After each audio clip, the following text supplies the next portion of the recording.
Welcome. In this video, I will show you how to use iPad Air 13 2026 as a second Mac display.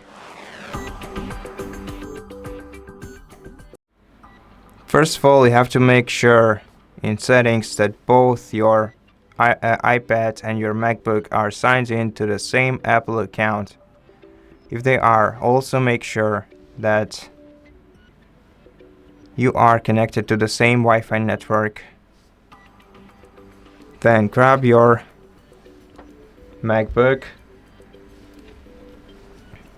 and on your MacBook we're gonna have to open the Apple menu in the top left corner.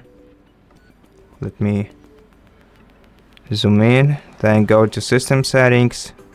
Here in System Settings we're gonna have to scroll down to Display. Okay, so here we have the displays on the sidebar. Now tap this plus icon and select iPad. Okay.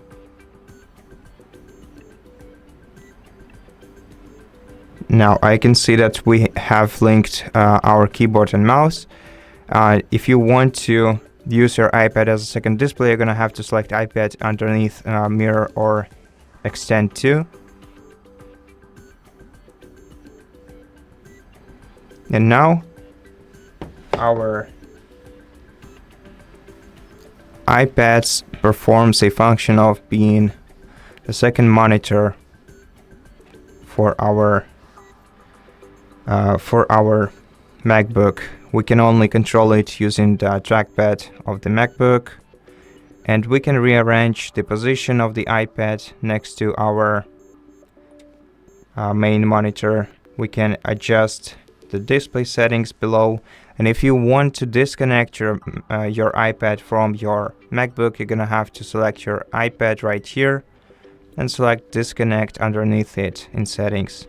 And that's basically it. Thank you for watching this video. If it helped you, please consider subscribing to our channel, leave us a like and a comment below, and I'll see you in the next one.